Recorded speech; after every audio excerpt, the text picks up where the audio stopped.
Hello.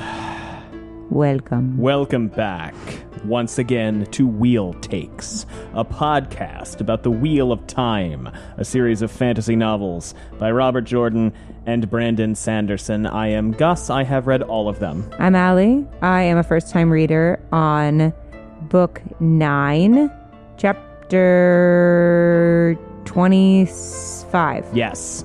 This podcast only contains spoilers for stuff that Allie has already read. And again, today, that is everything up to and including Book 9, Chapter 25. Allie, how you doing?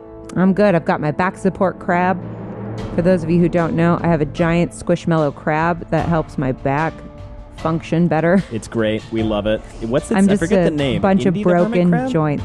It's Indy the crab. the hermit crab, yeah. It's Indy the crab. It's a lovely crab. You know what's wild? What? I was watching a TikTok the other day of this TikToker that I really like, and he was leaning back on something, and I knew enough about my back support crab's patterns that I was like, he also has a back support crab. Were you right? I'm certain I was right, so even if I didn't see it. you don't have actual evidence. You're just pretty sure you were right. It was the shell. Okay. It's this tie-dye shell. Sure. Oh, this those is what he was leaning on. I think I like the patterns that it made that you, like when you laid back on it. No. He was laying on this pattern, like this fabric pattern. Then that and probably I was like, that's absolutely Indy the crab under him right now. And I was like, oh my God, we're the same. They're just like us. Well, have you ever seen a celebrity wear a shirt that you have? There was a guy on Survivor once who wore a pair of boxer shorts that I have. and how did it make you feel? Doesn't it make you feel more connected to that person in a weird way? Weirdly seen. Yes. Yeah. You feel weirdly seen. You're like, oh my God, I'm so cool. Yeah. I'm cool like them. Anyway, we're here to talk about a couple more chapters that we had read for last week, but we didn't talk about in the interest of having stuff out in advance of WatCon, which I assume we're at now when this goes up. We're there. Because this should be going up on Friday, the 15th, 14th, whatever day of the week that is, which is WatCon Day. So happy WatCon people. If you don't know what WatCon is, it's another convention. It's in Ohio instead of in Georgia, like where JordanCon is, and it's not in England/Europe, which is where MalkiriCon is, except next year, when I guess it's going to be in Prague. Which I'm is so cool. excited about that. And we would try to go to that maybe. Anyway. We might be trying to go to that. If you want to support us going to Prague, Patreon is a great place to go. WatCon aside. Can I just say it that us saying WatCon so much? You know the waka waka waka from like the Pac-Man? Yeah. I'm like WatCon. I like that. Do you like it? Yeah. You know how I know you liked it? Because you seem so enthused. Anyway, we're going to dive right in. But before we dive right in, we got to dive right off. Where did we leave off? Fuck. Oh, Matt. No. Rand. Nuh-uh. Randon Magic. Oh, sorry. Yeah. No, you're right. I'm sorry. I got too excited and I lied. You can't get one over on Detective Alley. It's true. I'm coming up with some kind of theme song. Dun, dun. I got a lot of feedback this week from people telling me that they were upset not by how I pronounced Shalon's name, but how I pronounced Shalon from the Stormlight Archives name. Oh, yeah. I made Someone made a meme comment. about it. Someone made a meme about it. Which I loved. A certain someone who loves whales made a meme about it. Honestly, drag him. And they were upset that I was pronouncing, and I'm not calling you out. I enjoyed it. They were upset that I was pronouncing I'm calling her you name out positive. like an onion, like a shallot. And they said, I prefer to pronounce it how Michael and Kate pronounce it, Shalon. Okay. And I said, some grass? I'm hearing you. That is your preference. I'm telling you that if I were a person with that name, Shalon is a much prettier name. I've always said Shalon. Shalon is a much prettier name than Shalon. I don't know. You know what? Shalon doesn't flow off the tongue for me. I keep on feeling like I'm saying something shalom almost, which I'm not. But shalom flows off the tongue in a way that Shalon does not. I don't know, man. Am I wrong? It doesn't do it for me. And Brandon Sanderson also said that you can pronounce the names however you want. Oh, he's pulling author says on you. He did. No, not me. No. I didn't mean it that way. I'm just kidding.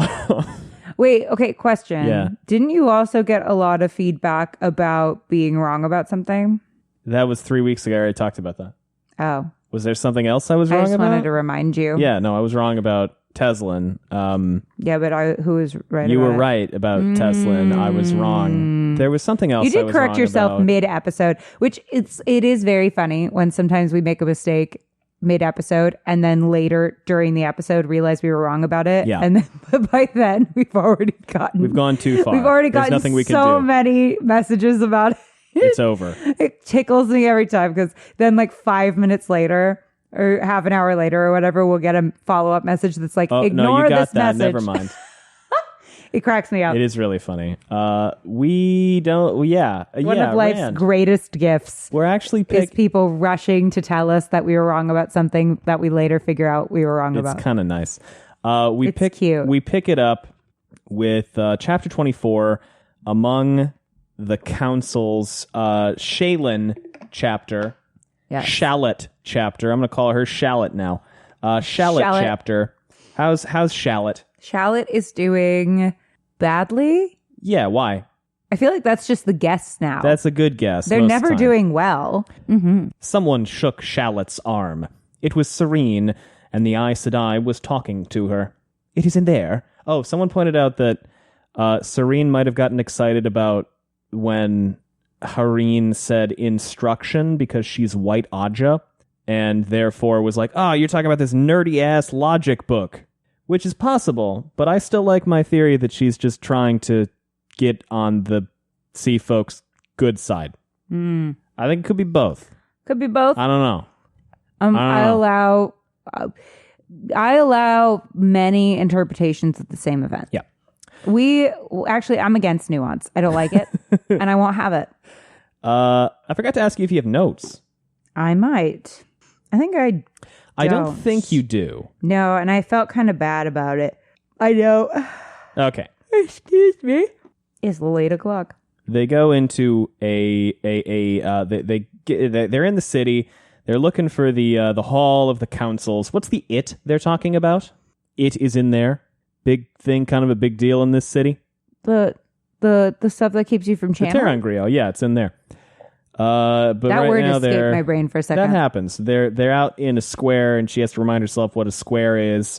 Like a town square? Yeah, because she's not used to any verbiage that doesn't have to do with boats. Oh, right. I like that detail. It's a good detail. I think it's real fun. You know, Robert Jordan was thoughtful about those kinds of things. I like that. It's almost like his world building is a strength. His world building certainly is a strength, and his POV writing is definitely a strength as well. I like. There's like a frieze on the floor of trade, basically, of people like making and trading stuff. And Shallot thinks to herself, these people had made a monument proclaiming their success at trade. That was foolish. When people decided you were better at trade than they not only grew jealous, they became stubborn and tried to demand ridiculous bargains. And I feel like you and I talked about this in length on a hike the other day. We did. And sometimes you had no alternative save to accept. I just feel like in the context of... Well, okay, for example, if someone brags to you about how good they are in the sack, you start to doubt, potentially, that they're good in the sack. Am I wrong? I was going to say good at Smash Brothers, but, you know... A different kind of Smash. Yeah, I was going to say if someone's talking shit about how good they are at Melee, I don't know, man. Melee, am I right? I think that this observation on her part is kind of funny when viewed in the context of how the sea folk also always drive really hard bargains with people. Yeah, but they don't go around going, we drive really hard bargains with people. We're really good at it. They don't, just but are they're good at it. But they're not subtle about the fact that trade is their thing either. Like, they make everything a bargain the second you walk onto their boats. They go, it is agreed. This, like, our POVs of other characters, all of them thought almost immediately upon meeting sea folk, oh shit, you guys really like trade. Yeah, but I feel like hypocrites in my Wheel of Time. Oh, no, I just think it's funny. That's another one that's guaranteed to be there, right? Hypocrisy, it's hypocrisy absolutely. and lack of communication. So they walk up to the hall. Cadsuane rode straight across the square and through the hall of the council's open gates into a large, high-ceilinged room that appeared to be an indoor stable yard.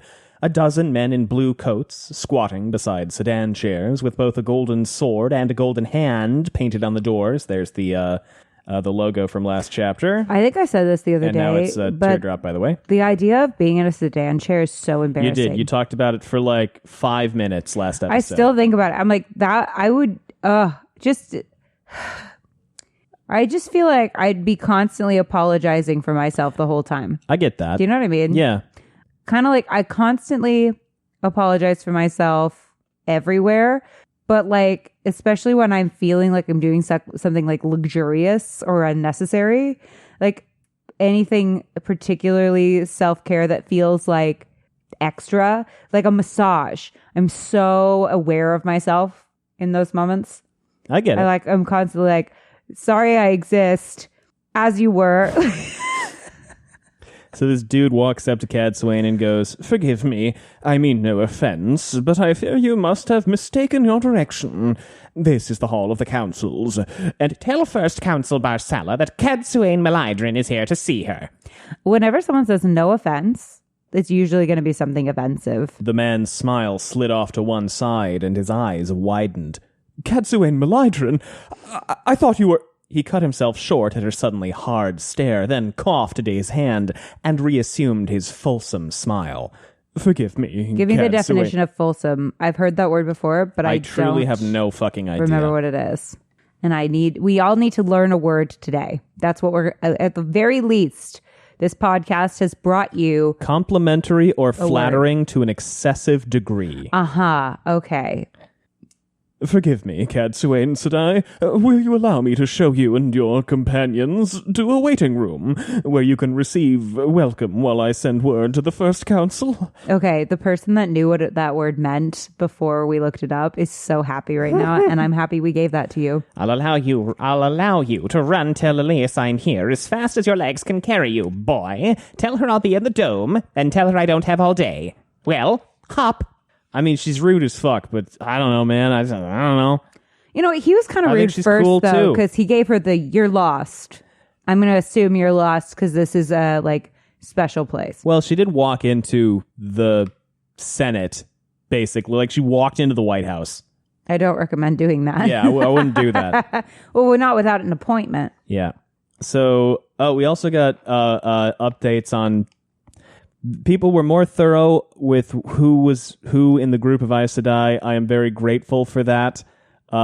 It's not all the Verin Vanguard. There's some other people too. I don't have the brain space right now to remember who is what. If you check Encyclopedia Watt, they'll help you out. Have mercy on us. I am assuming Robert Jordan will clarify when it really matters. And I'll be honest, I won't remember. Another thing that we forgot to mention was that Shallot picked up on all of the intergroup conflict between all of the different Aes Sedai.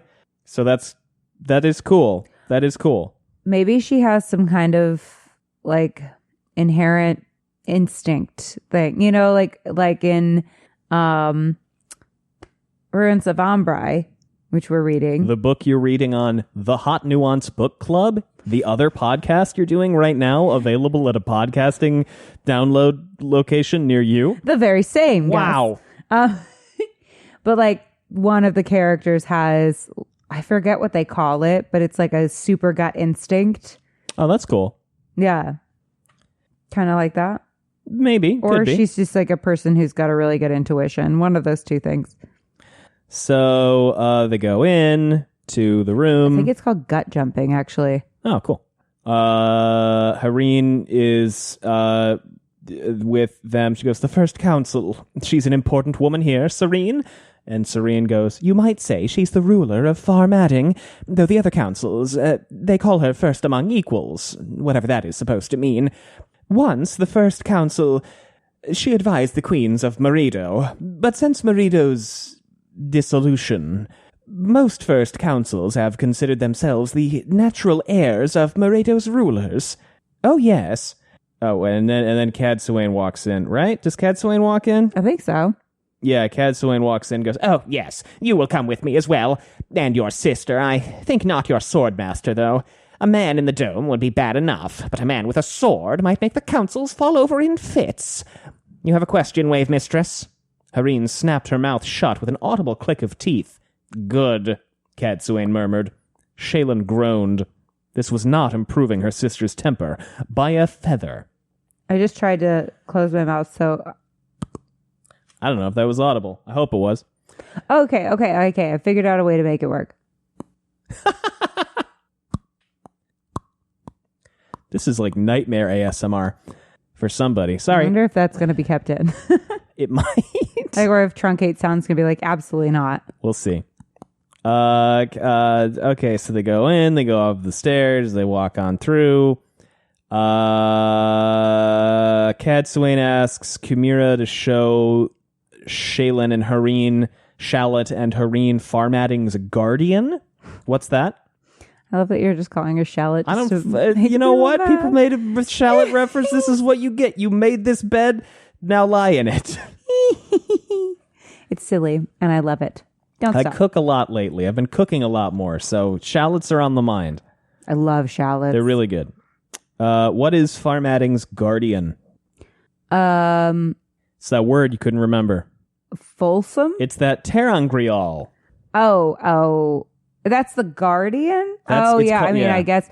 Like, I think my theory is they set it up during the breaking to protect the city. Yes, probably. Almost definitely. Men who had gone insane. Because as you said last week, it's a very traumatized city. Also, what is Farmadding's attitude towards Aes Sedai, speaking generally? Kind of dismissive. Fuck them. They don't really want... Well, yeah, okay. That's more than kind of dismissive. They don't like them. Chimera goes... The councils are seldom happy to see Aes Sedai, especially sisters born here. I think they would like to pretend the power doesn't exist. Well, their history gives them reason, and for the last 2,000 years they've had the means to support the pretense. In any event, Cad Swain is Cad Swain. She seldom sees a swelled head without deciding to deflate it, even when it happens to be wearing a crown or a council's diadem. Cad Swain's not a fan of gentle parenting. No. So they look at the thing. Tell me about the thing. The thing? Yeah, the thing. The Terangrial? Yeah. Oh, sorry. It's big. It's 3 big discs. Yeah, it's a big... We've heard of discs before, right? They're the Quendiar discs. Is that related at all? Probably not. These are like 3 feet wide in diameter. Okay. I just wanted to know if I get it. Yeah, there's a seals. correlation. Probably not, though. There's apparently many discs in this. The word is discs, not dicks. There's not like 3 giant dicks. No. Could you imagine? That would be a very Robert Jordan thing to do. Could you imagine 3 long objects, slightly bulbous at one end. 3 oblong bulbous objects. I mean, what better thing to combat male magic? Any magic, If though. we have Vag Island, then I demand Dick on Grial. The White Tower is a giant shaft in the middle of Vag Island. Did you forget that? I forgot about that. Yeah. So, Fine. The first council comes in. We get some I am Elais Barsala. What voice am I going to do for her? I'm doing the same fucking voice for everybody today. No, you had a great Cad Swain. I was actually in awe of you because I was like, oh, stop. No, I seriously, I was thinking about this. I was like, oh my God, his voices are, because I've been doing the Hunger Games thing and having a bunch of distinct male voices is really hard for me because it's like my voice can only be so deep. It's hard. And sometimes you're doing a great job. I'll commit to PETA. I committed to PETA being a certain voice. And then I was like, oh shit, Haymitch has got to be like gravelier and lower than this voice. And that's really tricky.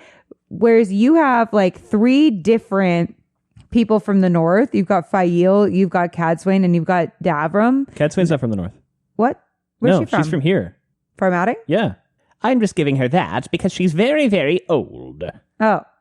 Still, you have 3 nasally characters who have very distinct nasals, and I think that's really amazing. See, what I really struggle with is keeping Bashir and Taim separate because they're both Saldean, right? And I just try to give Taim a little bit more sneer than Bashir. See, I've picked up on that. Oh, good. Cool. I've picked up on that. You're a very talented actor. Well, thank Gus. you. You're very kind. I don't know if anyone's told you recently, but you're very talented. All right, she's got a mellifluous voice deep for that. Stop. I appreciate you. She's got a mellifluous voice deep for a woman. Accept the compliment, Midwesterner. Okay, thanks, Al. That seemed to be making a proclamation and expecting cheers. For those of you who do not come from the U.S., the Midwest struggles with compliments. I am Elais Barsala, First Council of Farmadding.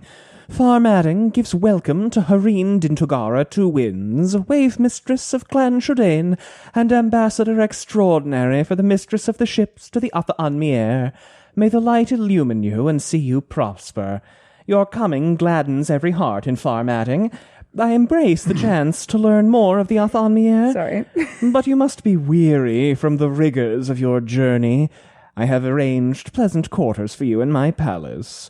When you have rested and eaten, we can talk. To our mutual advantage, if it pleases the light. Your coming pleases all of Farmadding.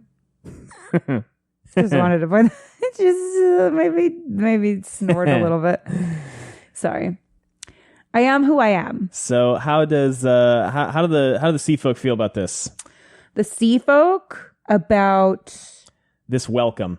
Oh, they think it's shit, right? They do? They do? What? Did I read this? Hareen inclined her head slightly, a hint of satisfaction in her smile. Here at last were those who showed her proper respect. Oh. And very likely it helped that they did not gape at her and Shaylin's jewelry.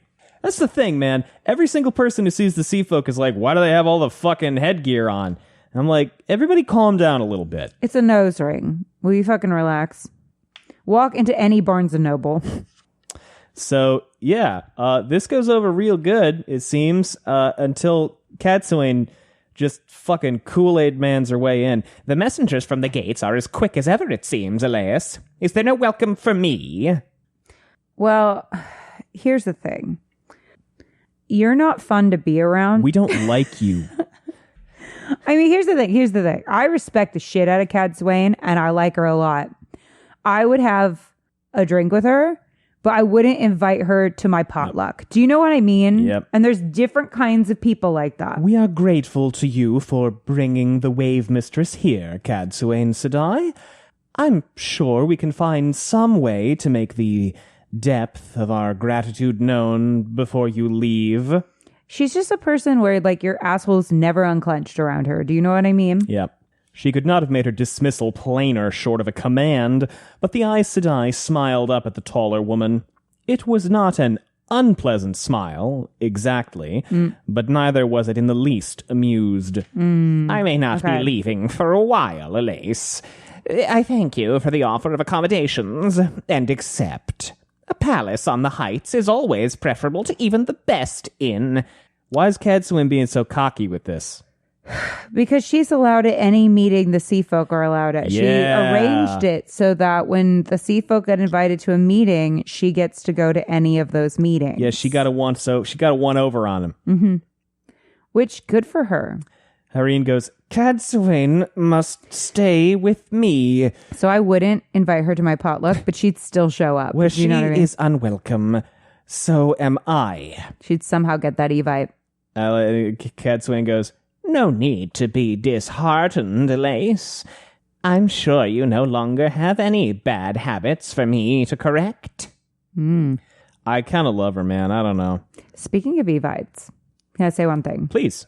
The other day, we were evited to something, which we could not go to because of WatCon. So I declined. But I recently got an update on the event where the host, and this is not shade, I was just fascinated by this. The host was like, oh, we're at max capacity for the party. So if you were invited to the party and you haven't RSVP'd yet, like, don't come, essentially was the message. And I was kind of like, I don't think I have so many friends to invite to my party that I would have to turn them away. Yeah, that's, I feel like you stopped sending how invitations. Many people did you invite? Yeah. That's impressive. I was really impressed by that. And I was also like, I have never had that problem where I'm like, my house simply would not fit that many people. Because I'm like, it'd be like, what, 20 people? That's a lot. It's still a lot. That's a lot. I mean, I've got like a plenty of great friends. I mean, and considering we moved here 2 years ago, but I was like, that's a lot of people to turn, like, that's a lot of people you must have invited to your house, especially knowing how big this woman's house is. So before we It's a lot of people. press on, we're going to take a quick ad break.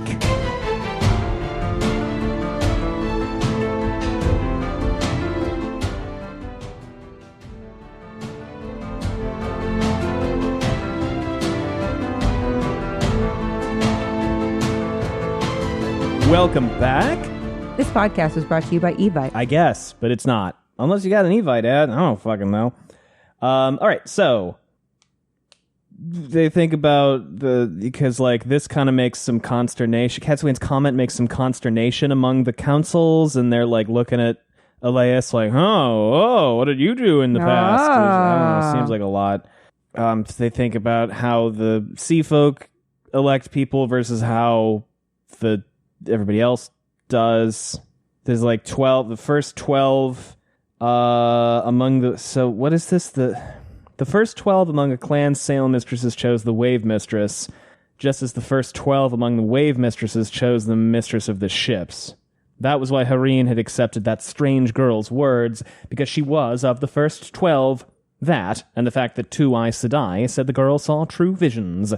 By the way, Allie. That's so Raven. Remember last episode when you were like, gosh, this bodes ill for Nesta Din Reyes?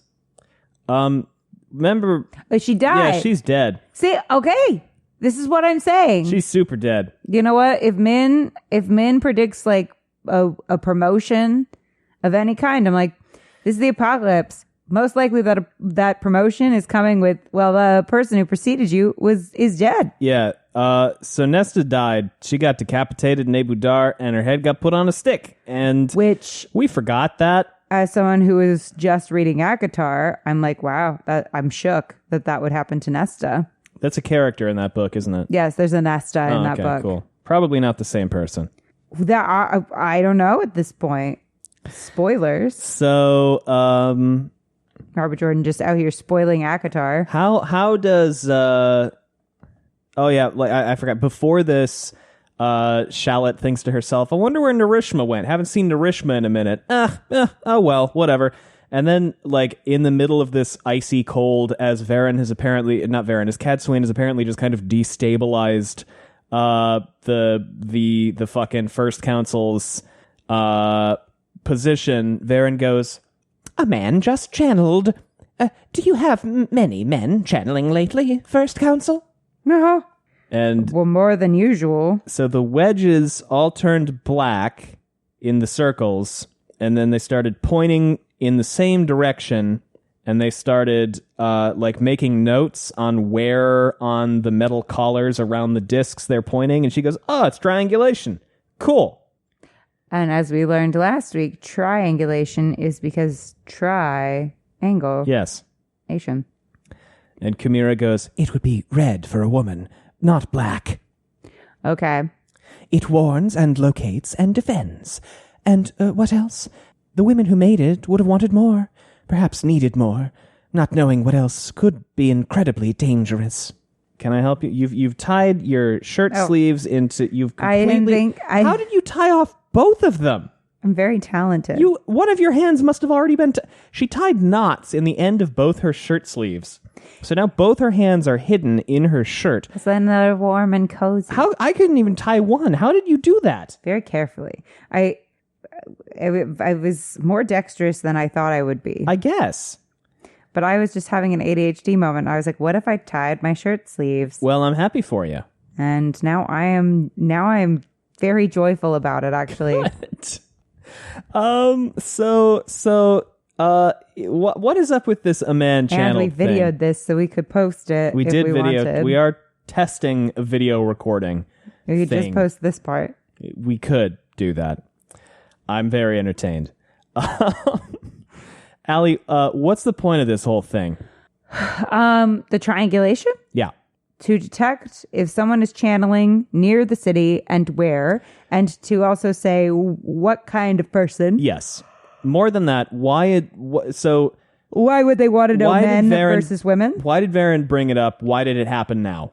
Did Narishma just get bonded? No. Narishma got bonded a while ago. Yeah, that's what I thought. Oh, is it Rand? No.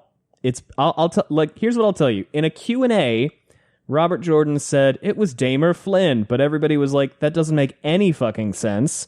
Narishma clearly stayed behind and channeled on purpose. Why would Damer Flynn just be walking around out of the city channeling? So everybody is pretty sure that he made a mistake and said the wrong name. Okay, so is Narishma. Probably definitely was Narishma. Well, and she just thought of him. Yeah, and then in a minute she goes, oh, I know where Narishma is. But what was Narishma doing? Well, it's less a question of why is Narishma channeling, because what happens right after this? What's the conversation turn to after this point? Conversation turns to... Do they start talking about the weather? Do they start talking about them Shimon bonding? Is that what they start talking about? I thought so. They start... Okay, so... Elias goes, an Ashaman, I expect. They cannot trouble us. They're free to enter the city so long as they obey the law. Forgive me, Aes Sedai. Farmading gives you welcome. I'm afraid I don't know your name, though.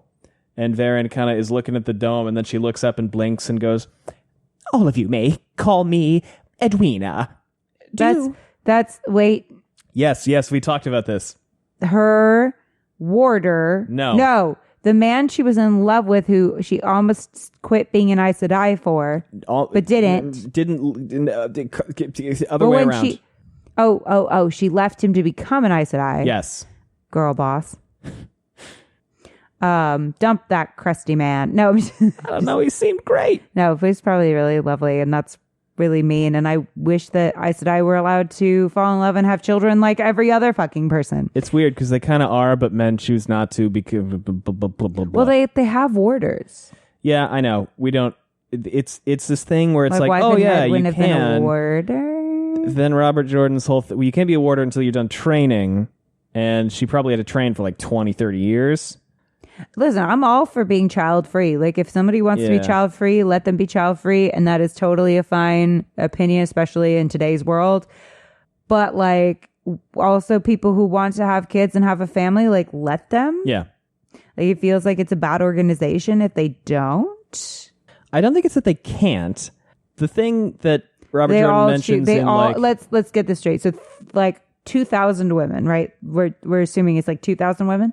It's about 2,000, yeah. So all 2,000 of them were like, you know what, fuck them kids. I think, as I recall, there was a thing in like book 1, 2, or 3 where he was like, men who marry Aes Sedai get really weirdly jealous and can't handle that their wives are more powerful, so they all just kind of choose. Yeah, no, I don't like it. Boo! Then explain the warders.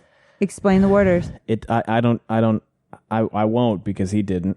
Boo. So, anyway, going back to the thing we were talking about. Men, dating, marrying, being with forever, successful women. Yeah. Look at Meryl Streep and her husband. Look at them. So, Verin goes, all of you may call me Edwina.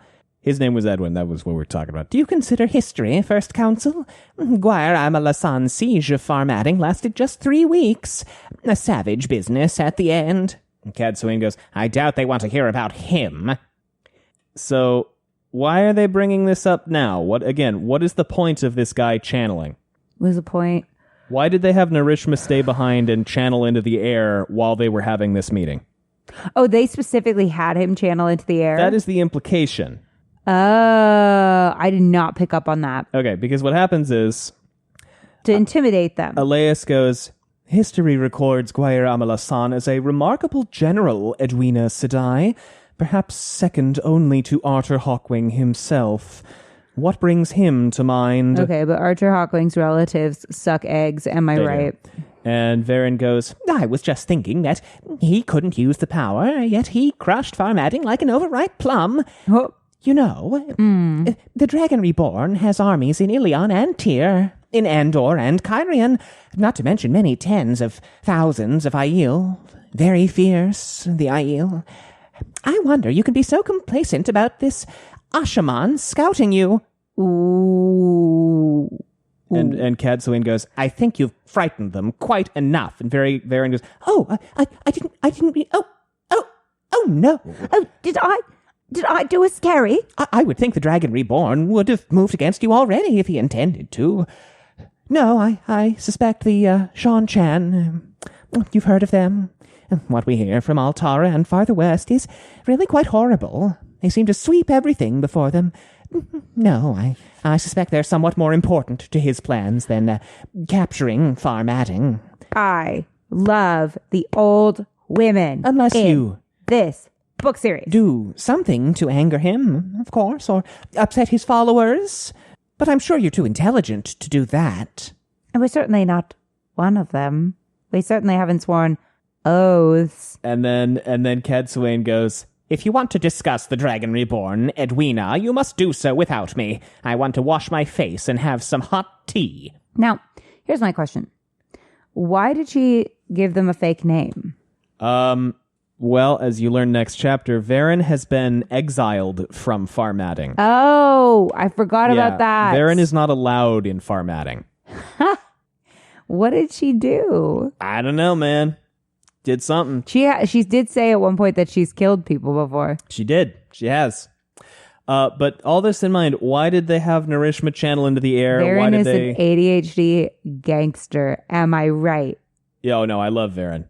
She's mob boss. Now, in a minute, we're going to talk about all your new thoughts about Verin. But in a minute... Oh, fuck. What are my new thoughts about You spent 3 straight hours talking to me about your thoughts and theories about Verin. You forgot them? We spent an entire You hike have to help me remember. If I've said it, then I'm allowed to be reminded of it. Yes? Yes. Okay. We did spend an entire hike where I didn't let this go. It was like a 9-mile hike. Talking. She spent the entire... And I loved this. She spent the entire time puzzling over Verin. It was great. I'm a puzzler. I cannot believe you can't remember this. I have to puzzle out loud, but then the puzzling doesn't stick sometimes. Yeah. Okay, And I so... puzzle and I puzzle. Like the Grinch, I'm just puzzling. You know how he puzzles outside until his puzzler was sore? That's me. So, why, all this in mind, why did they have Narishma stay behind, channel into the air? To intimidate them. Yeah, freak them out, remind So them that they could then freak them out. Remind them that they're friends with Rand, get them on their good side, etc., etc. Seems like it worked. Seemed like it worked really well. They get them rooms. And Elias wants to stay behind and talk to Verin more. Verin looks kind of confused about this happening. Verin always looks confused, but is she confused? Good question. That's going to be the question we have to keep asking about Verin. How much is she acting and how much is she serious? Because this time she was very much acting like she was a befuddled old lady. I feel like I'm going to have the best time being like an old lady because people will just... You know what? We were playing Capture the Flag on the 4th of July recently.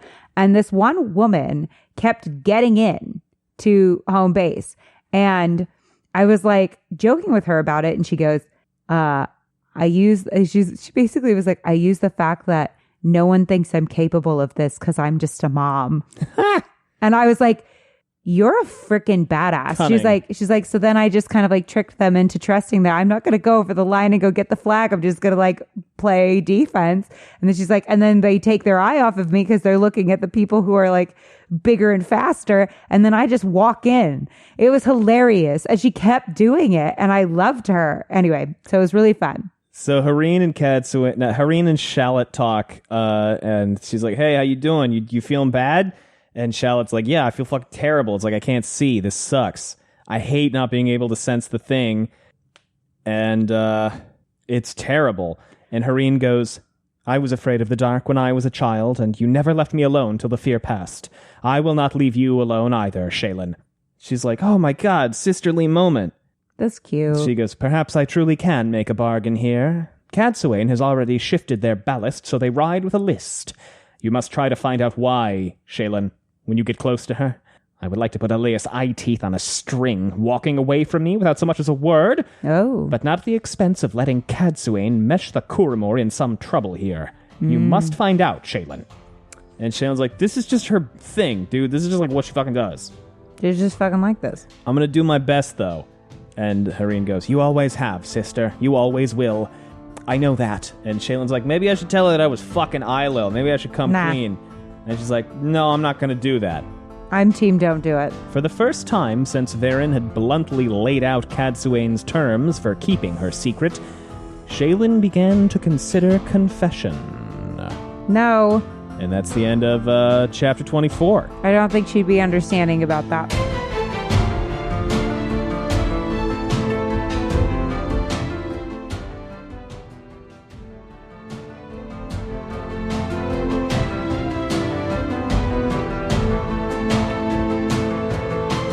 Chapter 25, Allie. Bonds. Okay. Bonds. And it's a dragon in a box. Bond them. Bond them. Yeah. Do you have any notes? Sorry. That took me by surprise mid-yawn. No. All right. Okay. We're gonna dive right in here. Rand chap. He's at an inn called the Council's Head. That feels scary. If you remember the council. It does, doesn't it? That feels like a threat.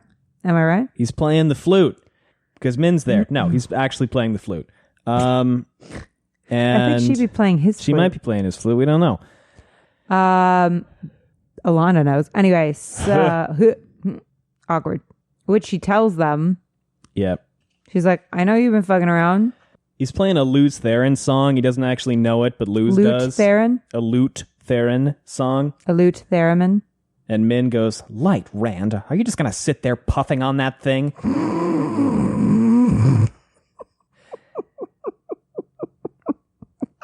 Her skirts swirled as she paced up and down on the flowered carpet. The bond with her and Elaine and Avienda felt as though he had never known anything else or wanted to. He breathed and he was bonded to them. One was as natural as the other. If she says one wrong word where it can be overheard, if she's already said it, I am not letting anyone haul you off to a cell for Elida. Rand is like, Alana's bond sucks ass. This is much better. This is way cooler. Well, yeah, you chose this and you actively love these people. Alana's basically a stranger who forced this on you. Of course it's different. Do you have to play that? It makes me want to cry and it makes my skin crawl at the same time. If she puts you in danger and then she just whips it out, a knife. What song do you think it is? What equivalent is it? It's like... Lament for the Long Night. And I don't want the world to see me, because I don't think that they'd understand. No. You know what? It's Rand, right? Yeah. Hello, darkness, my old friend. I've come to talk with you again. I don't know the rest of the lyrics. Da, da, no one does. Da, da, da, da, da, da, da, da, da, da.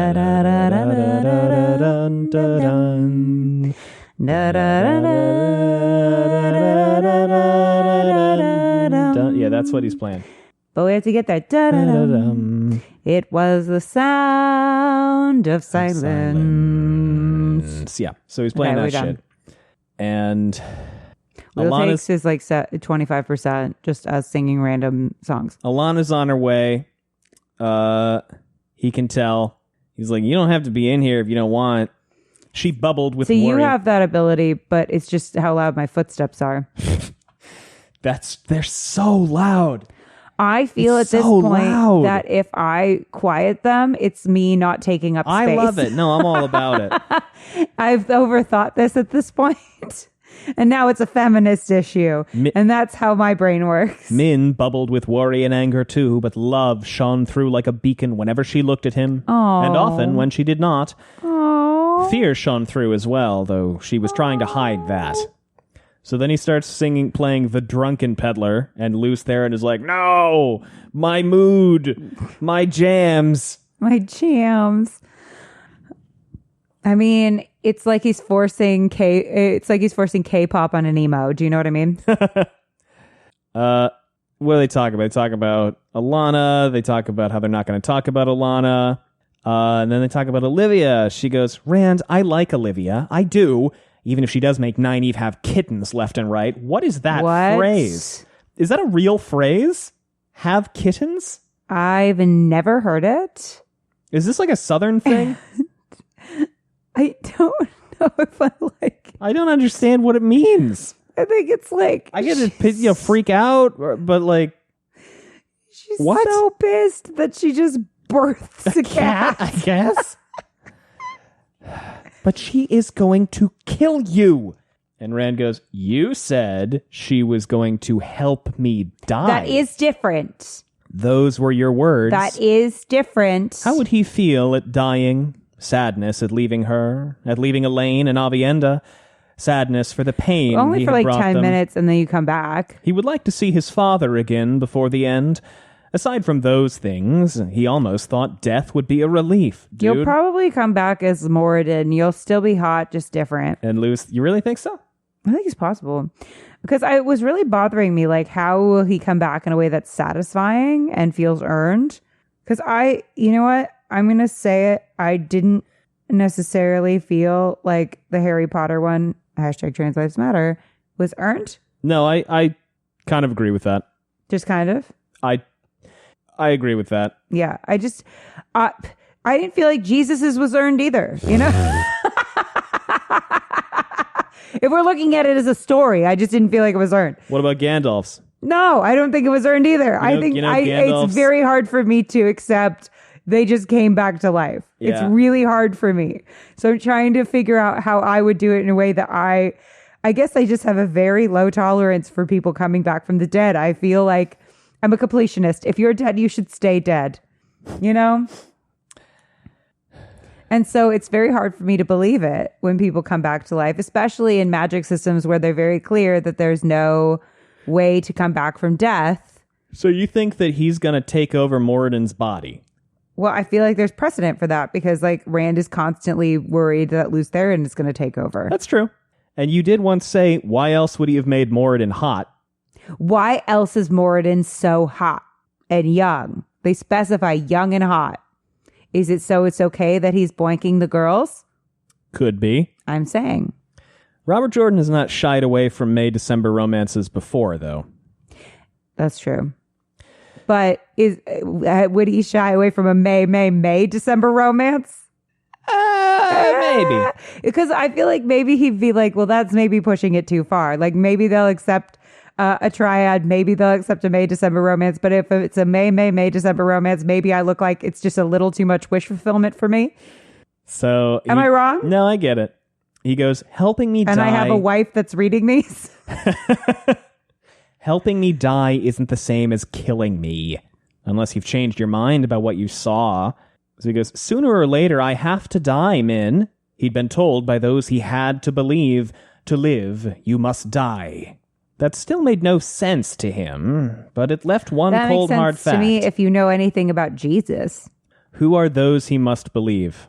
Who are those he must believe? Yeah. What is he talking about here? The Aes Sedai? No, the prophecies. What prophecies? Oh, the Finn. Oh. It's the Finn. So the Finn told him to live, you must die. Yeah, and I think that should have been obvious because he's Jesus. If you know anything about Jesus, you know he's got to die and then come back. Not soon, Whole I part of hope. I plan not soon. Well, we've got 5 books left, so probably not. I'm sorry, Min. I never should have let you bond me. I mean, they went into it with their eyes wide open. You listen to me. She goes, if you hadn't, we'd have tied you up and done it anyway. And then he's like, I'm not gonna... He even thinks to himself, I'm not gonna touch that one. Well, okay, here's the thing. You know when you're a partner and you say something dumb and then you're like, that was really dumb and not what I meant? Yeah. Yeah. I don't think she knows about Alana's bond yet. No, she does. She must. She know. definitely does Yeah, okay. because she like tries to make it look like she and Rand are doing it when she walks yeah. in. I forgot. He told her at the bonding ceremony. Which is kind of silly because she would know through the bond. She would know. It's a goofy moment. Min was in a silly, goofy mood. You listen to me, Randall Thor. I won't let you die. And if you manage it just to spite me, I'll follow you and bring you back. I feel like every time we see Min, she's like, you listen to me, Randall Thor. Here's an impossible thing that I will do. Where I'm like, I don't think that is actually going to be something that you are able to do. Yeah, she's kind of big on that train. Well, you listen to me, Randall Thor. If ifs and buts were candy and nuts, we'd all have a Merry Christmas. And also, I'm going to prevent the apocalypse. And I'm like, will you yourself do that, Min? You by yourself? That's fine. Because she always has some kind of like quippy, have kittens bullshit thing to say. Which, listen, I don't mind Min. I like Min plenty. I like her a lot. I like that she reads books. But I feel like we've gotten this beat from her a few times. We got to vary it up. This is kind of what she's been doing since book 6. She's like, you listen to me, Randall Thor. I'm going to sit on you and on your face. Yeah. I mean, great. But like, I feel like this is kind of what she's been doing since book 6? Constantly hear, you listen to me, Randall Thor from her. Yeah, that's kind of her new spiel. Or woolhead or sheep herder or whatever it is. And then she's got some like plucky thing to say. How do you feel about that? About them? Yeah. Anyway, so... Okay. I hit that button with my toe. I was like, nope, I'm not even going. We don't have broken to talk down about it. Min We've done the Min thing so before. many times. Refer back to the one with a really long Min tangent. The one with the really long Min tangent. I will refer you back to that episode because There's your footnote. Is it's complicated and there's a lot to unpack. And do I feel like unpacking it at 9:30 p.m.? No, we've done that. We've done it many times. I feel like they understand how we feel about men at this point. You know what I mean? So someone knocks on the door. It's complicated. And he's like, yeah, it's Alana. And so Min throws her body on top of him. And like wiggles around and checks herself out in the mirror to be like, does it look like we're fucking? Lying half on top of him with one hand behind his neck but and the other. She knows you're not fucking, so this is goofy. And the other beside her face on his chest. Come in, she called. What? Cadsuane stepped into the room and stopped, frowning at the knife stuck in the door. See, if you want to make it look like you were fucking, you're not posed on top of him. You like hurriedly run off of each other. Yes. Well, that's actually what happens is Cadsuane comes in and looks at everything and goes, have you children been arguing? And Min throws herself off of Rand and Luce there and is like, monster. No, she's just an older woman. I know that that's how Hollywood feels, but am I wrong? No. That's every Hollywood producer when they see a woman over 35. Yeah. A monster. Alana comes in. What do they talk about? What happens here? What's the long and the short of it? Because I can't believe we're an hour into this already. Give me the rundown on what happens here. Although what? Mm-hmm. What do they talk about? Like, not a lot. Yeah, kind of. Cadsuane's like, found you, fucker.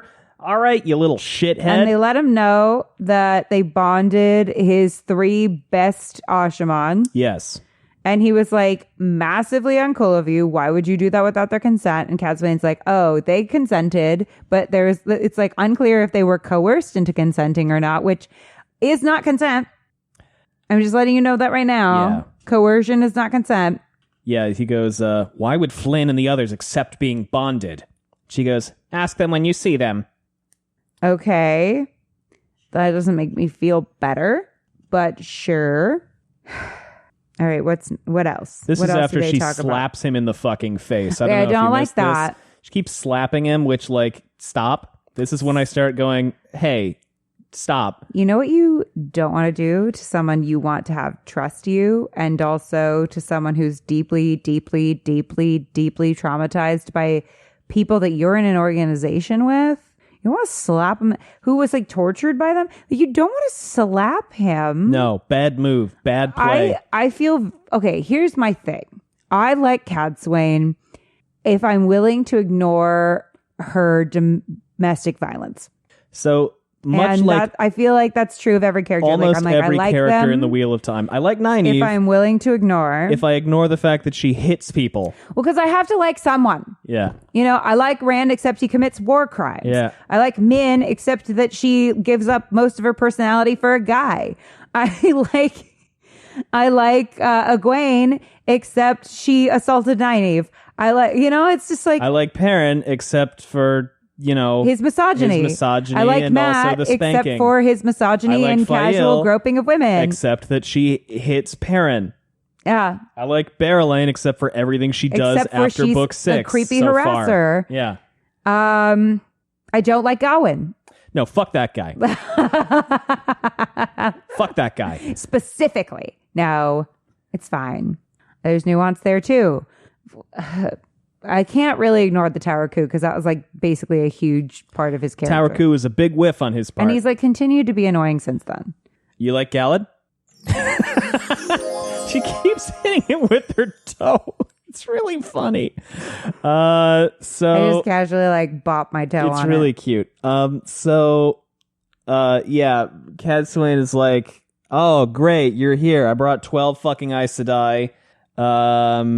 Also these Ashaman and also the Sea Folks. So you're going to have a meeting with them. And he's like, fuck no, I'm not. And she slaps the shit out of him. Why does he want to avoid the Sea Folks so badly? Because he doesn't give a shit. He doesn't make a habit out of giving a fuck about them. And he's like, you guys really signed a deal that said they could meet with me whenever they fucking wanted? Well, they need him. And he needs them, probably. Yeah. What are their prophecies? I feel like you should meet with them and go, tell me every prophecy about me that you know. I think he looked it up, and it was basically like the only thing of it that benefited him was they will serve the Koramor. Okay, well, that could be useful. And he made the bargain. And now they do. Now they're the water taxi, remember? Could we also keep in mind, though, that like the Shan-Chan have a really good navy, and maybe we also need a really good navy? That would be good. Just wondering. So Min and Cadsuane leave so he can talk to Alana. He's got like a wig on or he's dyed his hair, one or the other, I forget which. And she goes, I liked you better with your own hair. And then folds her arms where, Allie? Beneath her breasts. God, thank God. I hadn't heard that in a while. I was worried Robert had been body snatched. To celebrate that you got it right. That I got what right? Beneath her breasts. Oh. Where else would they be? I thought you meant something else. No. But you know, you get a lot of stuff right a lot of the time, so I could just randomly hit that whenever I wanted. No, this is going to be a new gaslighting tactic. Maybe. What do they talk about? Couponing. Hey, why did I pass out for 3 fucking days there?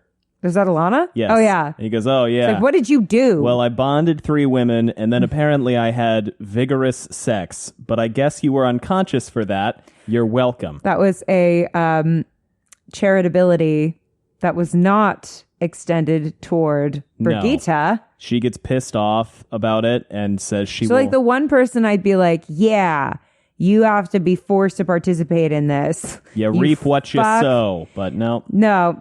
The one person I'd be like, rooting for that, you know, we're not like rooting for this to have happened, but of all the people to have missed out on this, it's like she missed out. Yeah. Of all the people, it's lack of consent, McGee. She goes, you let someone else bond you? How dare you? Whoever she is, I'll see her before a court. I'll see her birched. What about putting you before a court? You are mine. And he goes, because you took me, Alana. If more sisters knew, you would be the one birched. So, you know, he's like, hey, here's a plan. Here's an idea. So clearly Robert Jordan is thinking about, you know... Male consent, regardless of how he may or may not successfully explore that concept. I should say, just in case anybody's like, who is Gus to point this out because he's a man? I said this exact same thing, but then we like talked about it and I was like, the way I phrased it was poor. Let's go back and try this again, because this was a complicated thing to figure out how to say without excusing also the poor ways in which he conveys male consent. Right. Do you know what I mean? I know what you mean. So Alana talking to everything. Nobody's having a good time. He accidentally squeezes her wrist too hard. He goes, release me and I'll deny it ever happened. Release me and I'll set you free of your oath.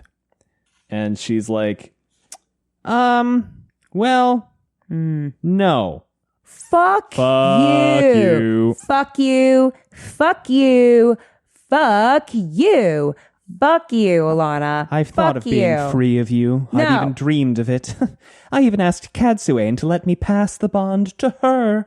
A sign of how desperate I was to ask such a thing. But if anyone can handle you, Cadsuane can. Only she refused. She was furious that I suggested it without asking you. Outraged. But even if you agreed, she won't. So you are mine. However, did a woman kick Robert Jordan before he started the slog or something? However, what did he have against us? Because here's the thing. Wait, hold on. Because before this moment, it was like, okay, she was in the throes of deep grief. As someone who's been in the throes of deep grief, it makes you do some bonkers shit sometimes, okay? Bonkers shit in the deep grief. It is the rawest human experience of all fucking time. However, now she no longer is under the bounds of like what's acceptable during deep grief, because now she's had enough time to reflect on this behavior and go, ooh, you know what I shouldn't have done? That. And by the way, deep grief is an explanation, not an excuse. You still have to take accountability for your fucking behavior. Oh, yeah. But like, Yeah. bruh, Yeah. what's going on? Now she's like mustache twirly. It's funny because it sounds like she could just, snip, snip. He says, release the bond. So that implies he can do if you will. And by the way, I don't know if you remember this, but in the show, planting seeds for this very conversation, perhaps, Alana says to Moiraine says to Alana, sorry, I've read there may be a way to release the bond. Okay, but can we do one like quick acknowledgement for majectomy? I am so sorry I glossed over that. That's my greatest regret of all time. It's like really sad. Majectomy is fantastic. Because you're like snip, snip, and I was like, a majectomy. That's fucking hilarious. I was really proud of that. So, and you just blew by it, and I was like, I'm not gonna let this stand. So, they talk about this whole thing. What does this come to? What is the ultimate conclusion of this conversation? Alana sucks is the only conclusion from this conversation. Well, he asks about the Ashaman who have been bonded. And they're very unfortunately unclear as to whether or not that was a super consensual event. And Damer and the other two allowed themselves to be bonded, or did those sisters just take them the way you took me? A faint flush. Didn't she slap him? Cadsuane slapped him. I thought Alana also slapped him, and I was like, if people don't stop slapping my boy Rand, I am going to show them what these hands can do. I heard Maurice ask Jahar. It took him 2 days to accept, and she never pressured him that I saw. I cannot speak for the others, but as Cadsuane I feel so much better about that. You know what? Knowing that consent was a problem with the Aes Sedai, I probably would have made it my job to know. As Cadsuane said, you can always ask them, Rand. You must understand, those men... I'll be asking. Those men were afraid to go back to this black tower of yours. Why are you saying it like it's a bad word? As if mouth. the White Tower is doing any fucking better morally right now? Boo! Her mouth twisted sourly around the name. They were afraid they would be blamed in the attack on you. If they simply ran, they would be hunted down as deserters. I understand that is your standing order. Where else? And then Rand goes, why would they think that? And it's like, because you told them that you were going to murder them. Yeah, he was pretty explicitly shitty to them in The Path of Daggers. Yeah, and to be fair, he's been like throwing up like The Exorcist and chatting to himself in a corner. Yeah. If anybody ever like chatted to themselves and laughed to themselves in a corner, I'd immediately assume they themselves were haunted or possessed. Where else could they go except to Aes Sedai? And a good thing they did, too. Rand, Damer has discovered a way to heal being stilled. Light, I can say that word without freezing my tongue. He healed Irgain and Renail and Seshale. I don't want good things to happen to you or for you to feel good, so now I feel like this is a big L for everyone. They've sworn fealty to you, too. Just like all the others. And he goes like, the fucking, excuse me? The what? And she goes, oh yeah, you remember like all of those Aes Sedai that you gave to the Aiel? Yeah, man, all of them swore oaths to you. No, I'm sorry, she doesn't say that. She goes, I admit I was uncertain at first, but I believe you can trust them. They swore oath to you. Why should I listen to you? Wait, Allie. They swore oath to you. You know what that means for a sister. They swore oath to you. We can't break an oath, Rand. It isn't possible. Now, why did I emphasize... Some of you might be Black Aja, so it might actually be totally possible. Why did I emphasize the words, they swore oath because to you. Because they spawned Oathgate in the Discord. Spawned Oathgate online. The extensive debate over whether or not swore oath is grammatically correct in the English language. It isn't. This was a very contentious discussion. It isn't. It's not contentious because it isn't. Just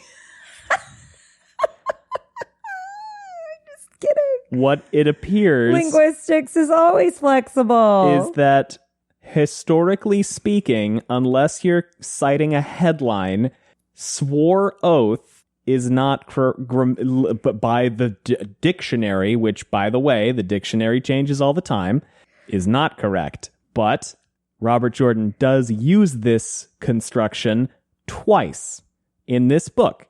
He says it comes up once in the prologue from Savannah, in an early chapter from Savannah, and then now again here from Alana. And it sounds like I swore water oath or underwater oath or da-da-da-da-da water oath. And I looked up water oath and blood oath, both of which come up more often than swore oath. And when the Aiel say it, it happens a lot. They took water oath. They're underwater oath. They swore water oath. But Alana doesn't have an accent. Did I steal that from you? I'm sorry. No, it's okay. But it's funny because Allie said, that's a typo. And I said, no, it's not. No. This is what was so funny about it is I went in and I was like, because one of my favorite things on this planet is catching typos because then it makes me feel like, look, y'all, we aren't in the Matrix. Like, writers are humans too. Like, everyone's a human making mistakes. Isn't that beautiful? Like, aren't we all just like pigeons under the great sky? Like, it's truly, that's all I think about when I see other people fuck up. Is I'm like, what a beautiful act of humanity that I just witnessed. And so I like went onto the Discord and I was like, look, y'all, I caught a typo. Like, isn't Robert Jordan just like me? And then it spawned like a 45-minute discussion. Oh, it was much longer. It was like a 3-hour conversation. It might have been 3 days, honestly, because then like it would die down a little bit and then someone else would log on and see everything and be like, okay, about the oath question. I asked my cousin whose father was a linguist and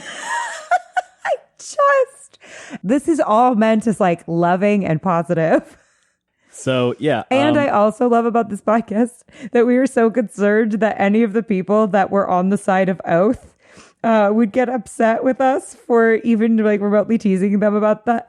That we were like, and I mean, you know, language is evolving all the time. So like, you know, I mean, the dictionary could totally be wrong. Well, you know my thing, right? The linguistic hold up that I have. Meanwhile, Robert Jordan's just coming in and being like, boobs. He's like, I like it this way. I think it sounds cool. And you know what? It does sound cool. Swore oath does sound cool. Yeah, he's like, I don't care. If this is what I said. I said, if it were a I can't believe I'm fucking talking about this. I said, if it were a capital O, I would accept it. Yes. I said, if it were a capital O, they swore oath with a capital O. I would accept be like, that. oh, it's a specific kind of oath. Yeah, the oath. Yeah. And everybody who is not a huge English grammar nerd has turned off the podcast, so it's Anna is left and nobody else. Here's the thing. They all are. Well, I bet you 100% that no one who listens to us, they've turned off the podcast forever ago. That's true. All that to say that it sounds like he's saying swore fealty, but he's saying swore oath. Okay, good talk.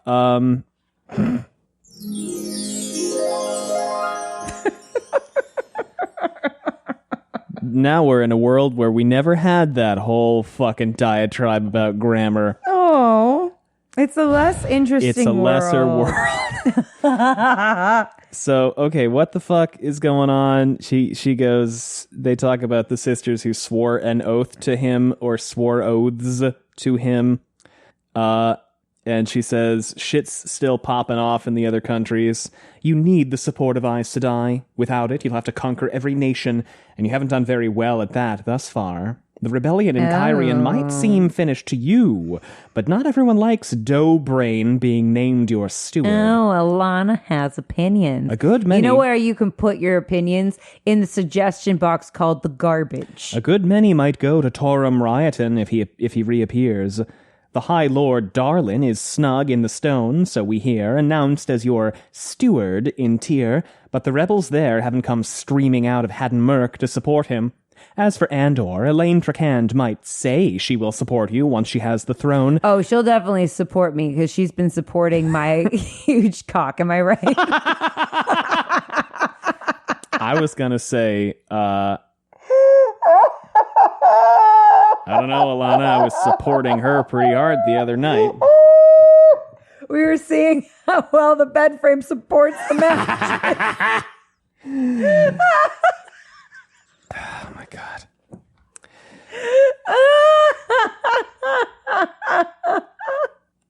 He's like, all right, cool. Fuck off. Go back to Kyrian. You know what? I'm going to go with this. I'm going to act like I'm kind of listening to your advice. Go back to Kyrian. Tell Raphella and Marana I want them to approach blah, blah, blah. Okay, so, you know, he's gonna sort out the rebellion stuff. He's going to let Darlin be steward in Tyr. His laws have to remain in place, so Rand is adamant about the High Lords cannot cactus serving girls anymore, which good rule. Yeah, that's an excellent rule. That's a 10 out of 10 rule. One of the best rules I've ever heard in my life, actually. Alana's like, and then he's like, all right, so fuck off and do that. And Alana's like, don't I get like a hug? No! I came all this way. Oh! She doesn't say that. But she's like, you just kicking me out, man? Come on. Yes. I missed Get the you. fuck out. You're my warder. Ew, you can throw that missing in the trash along with your suggestions. It's just that I've come all this way and Ew. you're sending me right off again. Yes. I suppose it's for the best with that girl here. Why are you saying it like that? It gets worse. You have no idea what I went through in Kyrian. Masking the bond just enough to keep what the two of you were doing from keeping me awake all night. That is much harder than simply song on the world's smallest violin. masking it completely. But I dislike losing touch with my warders completely. Only going back to Kyrian will be almost as bad. And he's like, okay, stop telling me about my sex life. You weren't there. This is weird, and I don't want to talk about it. I'm still a prude, even though I'm banging 3 women. You know what? Here's the thing. He hoped Elaine... I'm not going to be sad when Alana... Wow. Both die. I am going to be sad we won't see Priyanka anymore. Do you know what I mean? You think Alana's going to die? I know Alana's going to die. I mean, you've been on that train for a long time. The most dramatically interesting thing that she could possibly do is die. What else could she do? Be a bummer reminder of like bullshit that happened to Rand? No. Robert Jordan's not clumsy like that. Absolutely not. That chick is dead, and God, I hope she's dead soon. Robert Jordan would never leave a major plot unresolved. He would never fail to capitalize on a thing that's really compelling and instead do something else. Oh, I'm sure he does. Willfully or otherwise. I'm sure he does, but this one is like wide open. Just like Elaine was when... I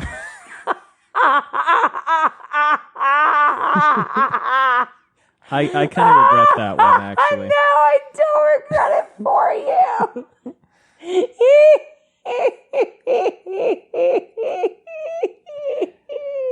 All right, so... I don't regret it for you.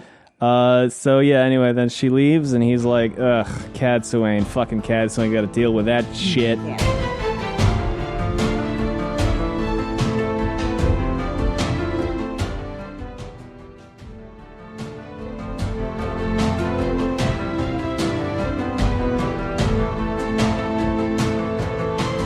And then we switch perspective to Verin, and this is the main reason people have been interested in this episode so far, is because you said earlier you had Verin thoughts. You haven't had any Verin thoughts in a long time. Allie, what are your Verin thoughts? We had like a 3.5 hour hike where you parceled them out. Okay, I can't remember what the And then you forgot what you had said. Oh man, it's like, you know how like Kronk at one point, actually Kronk from Emperor's New Groove is ADHD representation. Oh yeah. And let me tell you why. Because the thing that is the most relatable thing I've ever seen in my life is like, he's talking to Yzma, and Yzma makes him repeat the plan, and he says it back really, really, really fast, right? Yes. I think there's a point where that happens. It happens somewhere. And then immediately Kronk forgets what the plan is. And he's like, I can't remember which vial I'm supposed to get. Are you talking about the poison for Cusco? The poison specifically designed to kill Cusco? The poison specifically designed to kill Cusco. Cusco's poison. That poison? Yes, that poison got and then you he's covered. like, okay, gotcha. And then he like has grabbed the wrong one. And it's the llama vial. Yes, and they turn... who plays Cusco in that movie? Is it David Spade?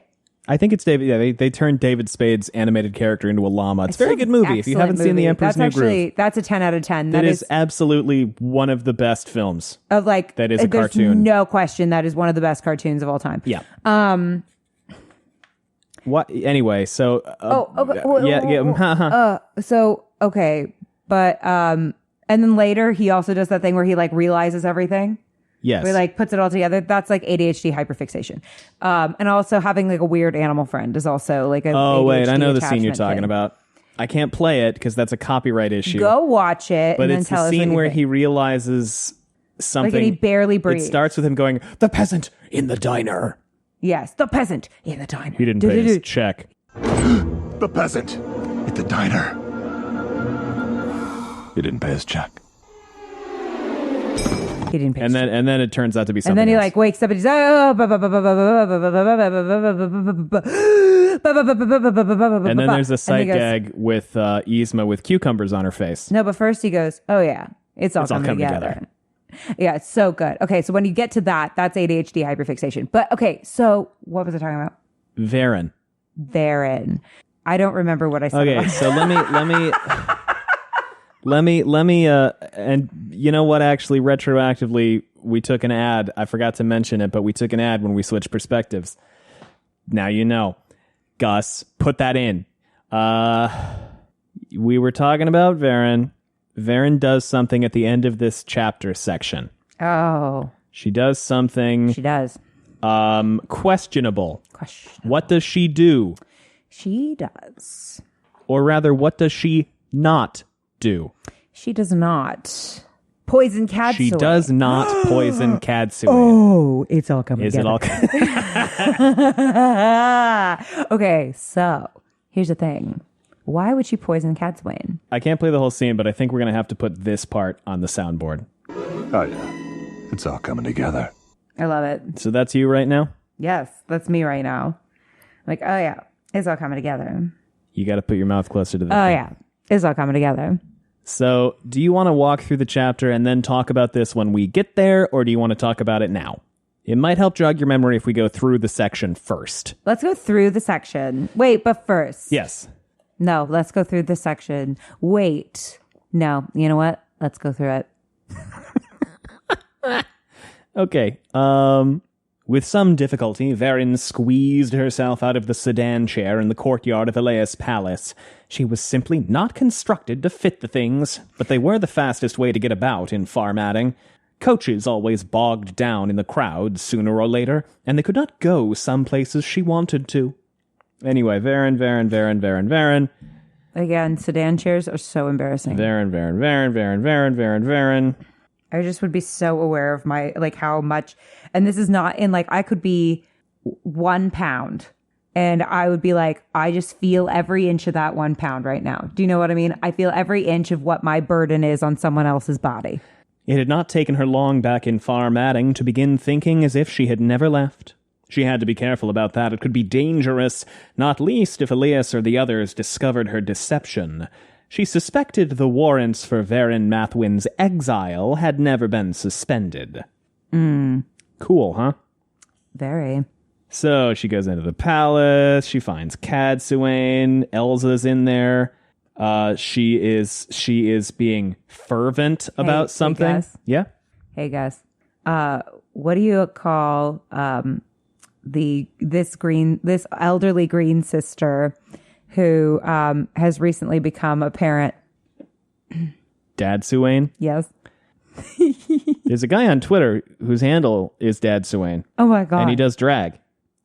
And it's How great. do you think that I feel about the fact that I didn't know that Mad that Sue-Ann. character existed? How or sad Suwain or bad Suwain. how much do I want to now explore that Twitter account? Bad Suwain? Yes. But is this going to be a persistent desire of yours, or is this just a fad Suwain? Oh my God.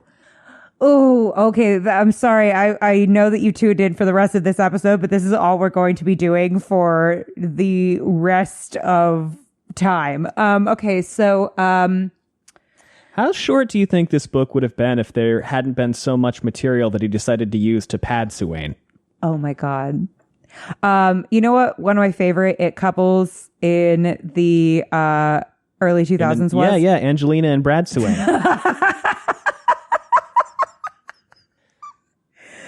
Oh my God. What did this elderly green sister style herself as shortly after she was raised to the shawl and was no longer a student at the White Tower? I was thinking about how funny I am that I completely spaced out during that. Okay, wait, say it again. What did this elderly green sister style herself as shortly after she was raised to the shawl and was no longer a student at the White Tower? Okay, novice accepted. Full sister. I don't know. Grad Suwain. Oh my God. What Catholic schoolgirls wear to school? What Catholic school kids wear to school? What? Plaid.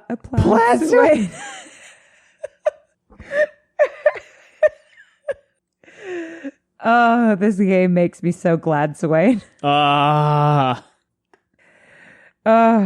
You know, you just know that these guys ride into battle ironclad, Swain. There you go. I may have been too harsh on Rand when he was talking about how he wanted Min to wear a dress. Oh, no. It's not like he wants her to be trad Suwain. Oh my God. Oh my God.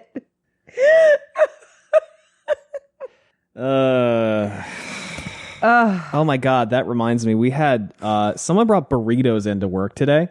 Oh yeah? Which was really nice, but they were free. So I had like a couple burritos early in the morning, and I did not want to have a lot of lunch. So when my boss asked me where I wanted to go to eat, I said anywhere as long as I can get a salad Suwain.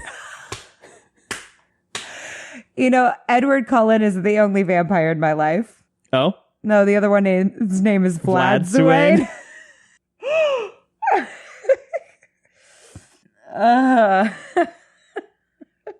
I hate us. But yet both of us are like staring off into space trying to figure out one more. Some people have come up with their own and are screaming them at home. Yes, they are. Anyway. Yeah, all right. I can't think of I anything. can't think of any more. I think we went back and forth for a really impressively long time. So yeah, Verin. She talks to Cad Suwain. They chat.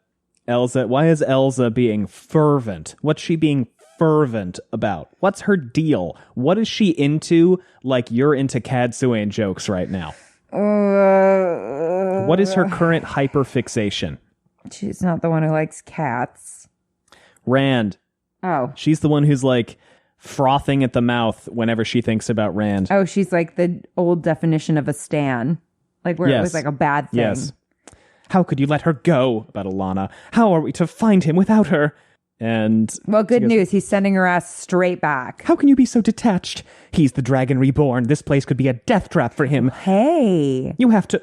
There's an idea. Don't send her back, so then they don't know where you are, but send her away from you. He is sending her to Kyrian. That's why she's upset. Is because Rand, you evil genius. So Elsa leaves, and Cad Suwain sits down and goes, Will you make me some tea, He's Verin? dying by the die.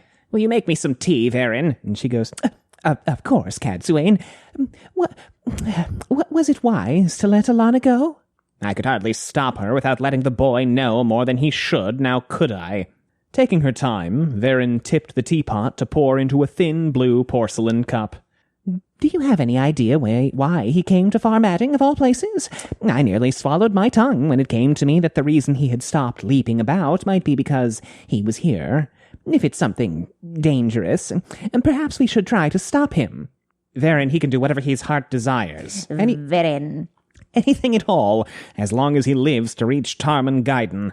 And as long as I can be at his side long enough to make him learn how to laugh again and cry, he's turning into a stone, Verin.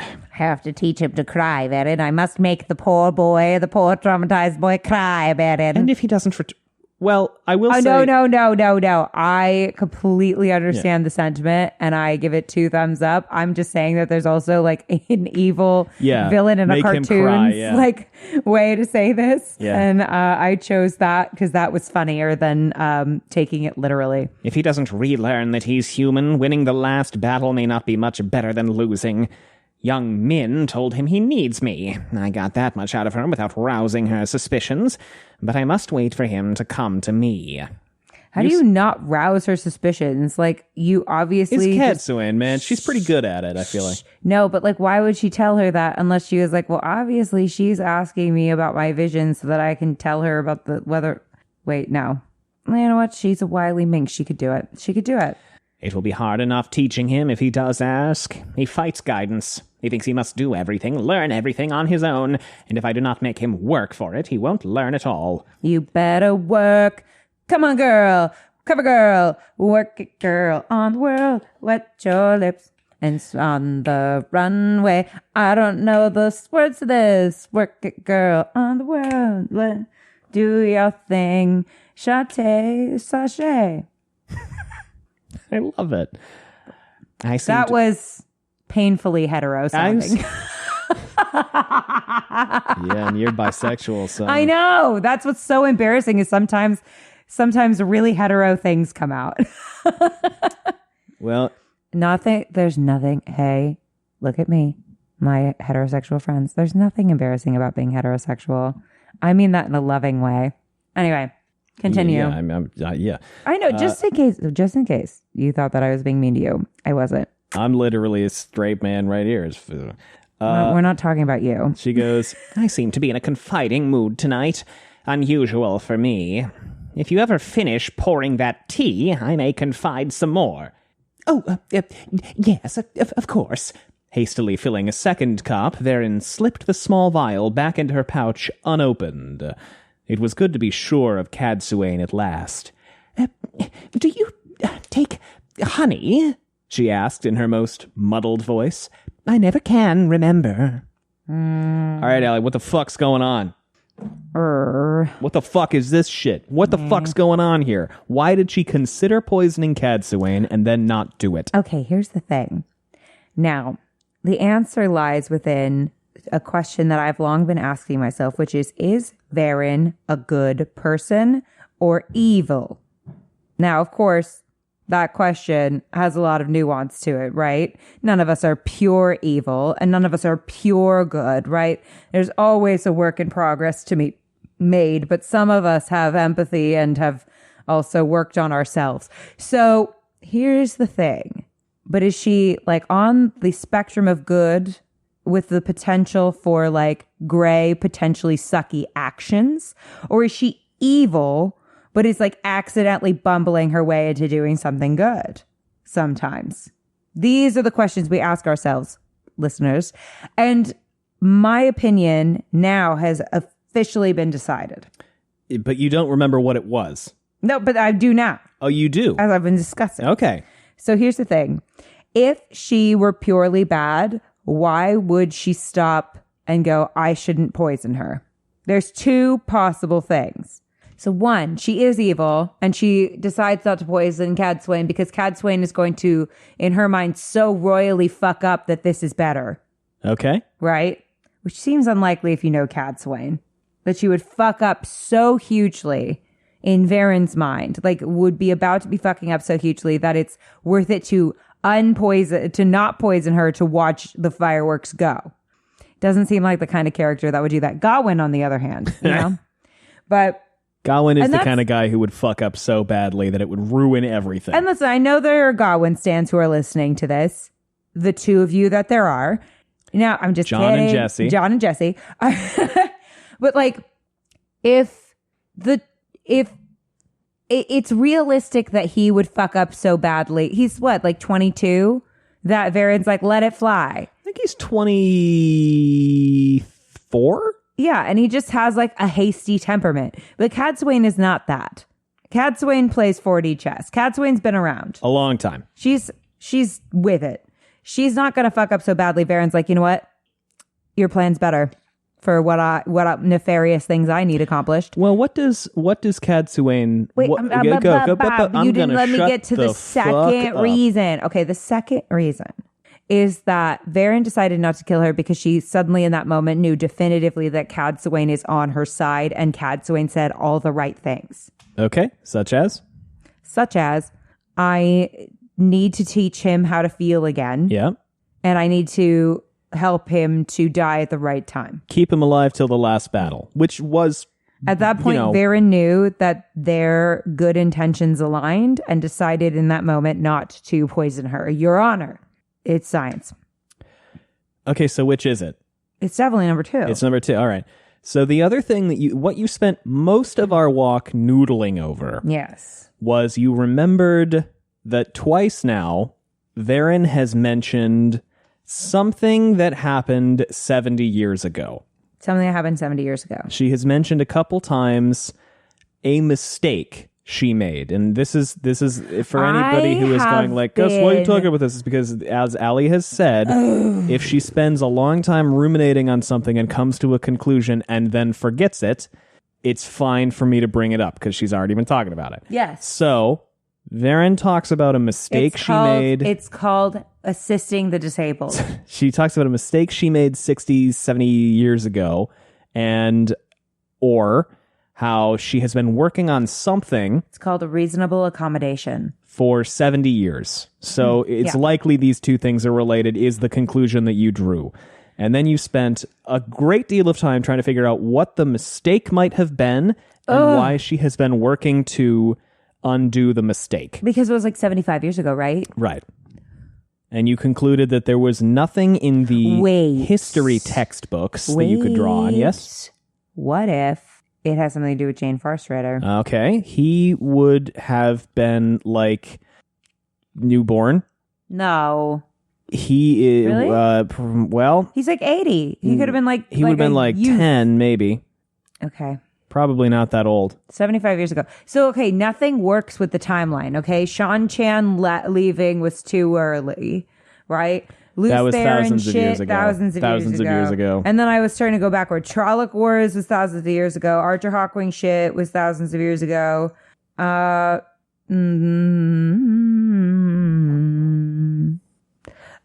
Okay, Moraine / Swan and anything having to do with their mission is too early. 20 years ago. Right. Aiel War was 20 years ago. White Marana Cloak War. Macondes or whatever, who burnt herself out. The one Cabriana Macondes. Cabriana Macondes is Cabernet.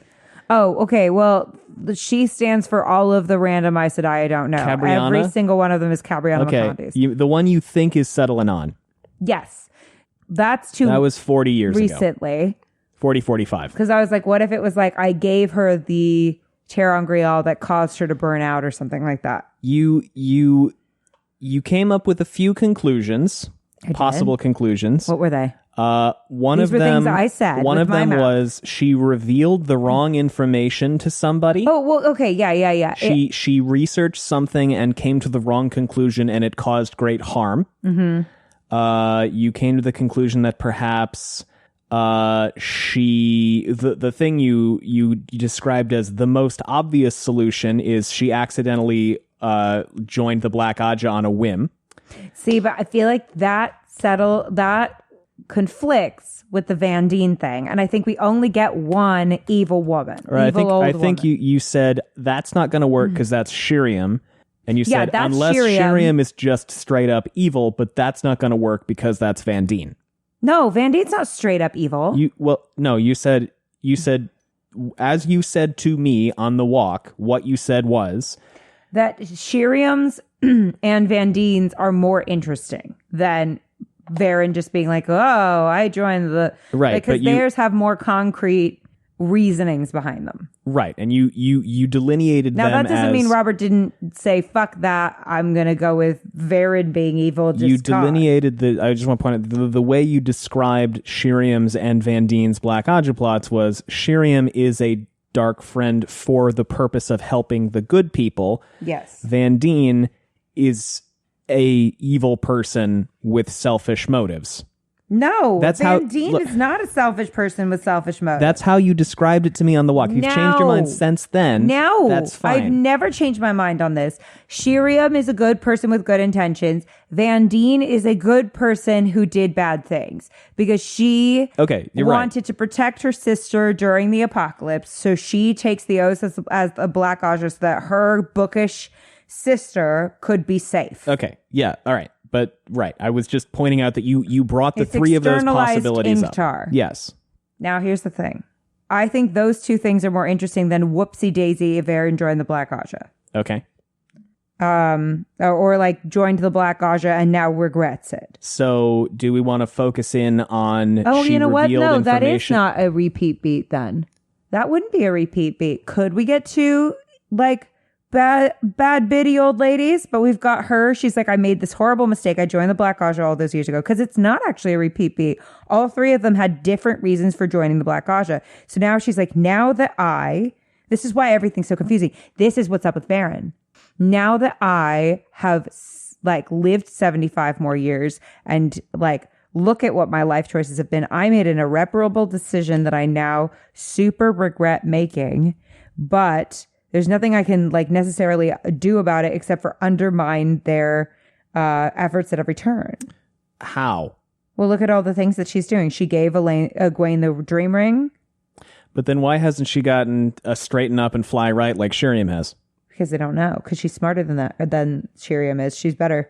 She's better at it. All right. How else do you survive 75 years? Oh my God. I figured it out. Well, How do you survive? What? You were pretty fixated on the idea that she had revealed bad information to someone on the hike. Is that you're no longer interested in that? I mean, that's also possible. No, that's definitely possible too. What information could she have uncovered that she regretted revealing to someone? Who could she have given it to? Well, potentially probably a prophecy of some kind. That could be. But yeah, I also had thought at the time that there were only a few things mistakes that a Brown would be capable of making. How? Because they don't leave the house. Yeah. How could a Brown accidentally or like? They give classified information over to the wrong person. Sure. Not everybody should have certain information, especially in a time where Black Aja exists. So either that happened and she's like, oh, fuck, but then how would she know that she did that and why wouldn't she reveal that she'd done that? Shame, possible. Could be. Or because she needs to unearth the whole organization. But then again, now we have now we're interfering with what Shiriam's there for. How so? Because Shiriam's there to unearth the whole thing. Ah. I think she joined and now potentially regrets it. It's like, I grew up and realized that was dumb. Or, again, she did give bad information to the wrong person. Or she gave incorrect information to the right person and that resulted in something shitty happening. So if ever there's like a random moment where they're like, 75 years ago, Farmer John died, like Aes Sedai Jimbo Snaggletooth. Died because she was, in a forest glen and blah, blah, blah, blah, blah, and like got eaten by a Terangrial. Do you want the specific language, that by was the supposed way? to save all of us and bring the dragon forth, whatever it was. Do you want the specific language about 70 years? Yeah. I just searched it up on the ebook. This is chapter 11. This is right after of Lord of Chaos. This is right after Alana Bond's rant. Mm-hmm. The first thing was to settle. No, that's wrong. So Warren dead. Maybe she's Oppenheimer. What? Maybe she rediscovered. Maybe she Balefire? rediscovered how to use balefire. Could be. And then like passed that information on and now wishes she hadn't. That could be. So, Warren dead, Swan dead, the White Tower broken, and Rand possibly on the edge of madness. Verin tisked irritably. If you took risks, sometimes the bill came due when you least expected, in the last way you expected. Almost 70 years of delicate work on her part, and now it all might go for naught because of one young man. Even so, she had lived too long, been through too much to allow herself to be dismayed. First things first, take care of what I'm can the be done realist. now before worrying too long over what might never be. That lesson had been forced on her, but she had taken it to heart. Okay. Wait. Let me read it. Let me look it up. I need to evaluate. It starts there, and it goes to the next paragraph. I need to literally analyze. Maureen did, Swan did. Okay. If he took risks, sometimes the bill came due when you in the last way you expected. If you took risks, sometimes the bill came due when you least expected in the last way you expected, which makes her then think about how almost 70 years of delicate work on her part, and now it might all go for naught because of one young man.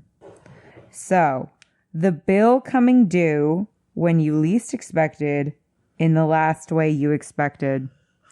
That could still be both, right? Because the bill being due, she like never expected that one was day me life. reaching for the phone and Allie refusing to let me take it, by the way.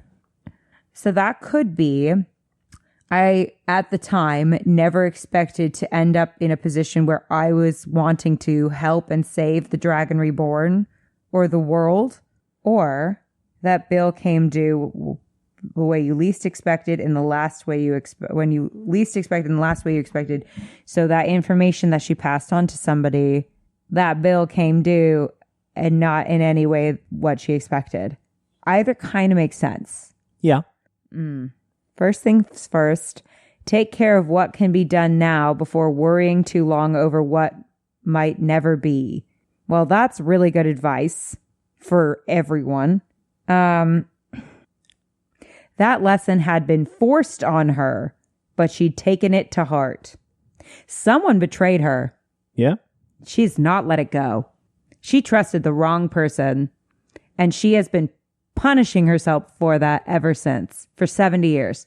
It makes sense. Whatever happened, yeah, she has been punishing herself for that for 70 years. But she's a good person. I know that. Yeah. I'm certain now. I'm at peace with this. With what? Verin's place in the story. Well, you have multiple options in front of you, and you're not sure which it is. No, but I know definitively now which side she's on. What And side? that can help me, the good side. Okay. And that can start me to, like, she could be Black Aja, but her internal is different than what's on the outside, Okay. right? In that case, then she's a Shiriam, right? Not a Van Deen who's like bad, but for the right reasons, or for like noble-ish reasons. No, or Ingtar where he's like, I just fucking knew we'd lose, so I just wanted to be on the winning side for once, which is a different reason to be doing bad things. Here we go. I found the other one. Verin with the Aiel, like the other men who wore that, the Siswayamon thing. Like the maidens, he seemed to be waiting for her to make a mistake. Well, they were not the first, and a great way from the most dangerous. 71 years had passed since she had last made a serious mistake. It could also have to do with compulsion, Okay? because that's something she can do. And that's kind of been exclusively so far that we've seen a bad person behavior. So you're juggling a lot of possibilities here. You're I'm saying juggling- you're saying either she is was a regretful Black Aja, or she gave somebody information she shouldn't have, or she did something with compulsion. No, but they're all now around a similar thing. Okay.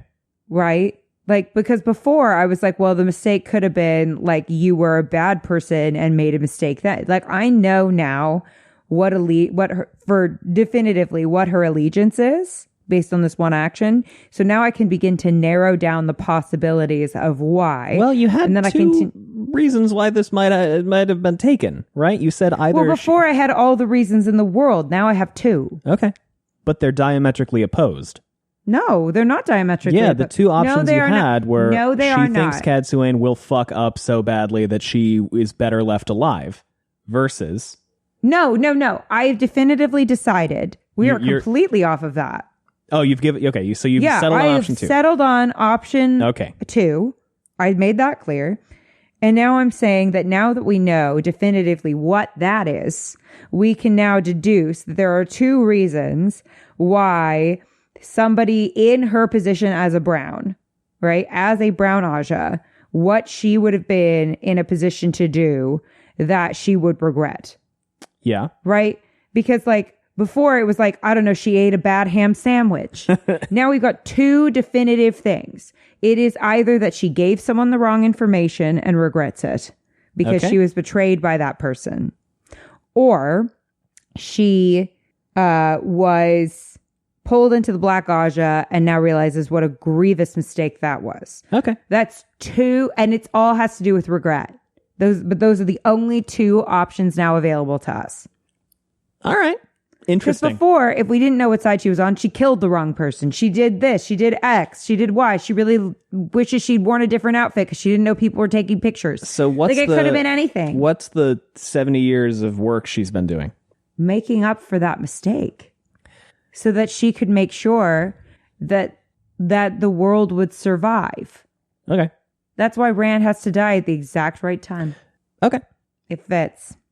Give me a specific guess as to, like you're saying, making up for it, but that is an open-ended goal, right? I'm going to fix the mistake I made. That's open-ended. Why in her mind does I need to fix my mistake equal Rand has to die? Now we know it's for good reasons because she has come to the conclusion. Well, is that necessarily explicitly part of it? What? That Rand has to die. Because every time she thinks about the mistakes that she's made, she's also thinking about Rand having to die. Sure. Those two things are linked in her mind because they come up at the same time. Sure. That's how the brain works. Okay. We're patterned creatures, right? So when we think about one thing, it leads us to think about another thing. Well, she doesn't think it's about in the same thought chain. Rand having to die in that thought chain.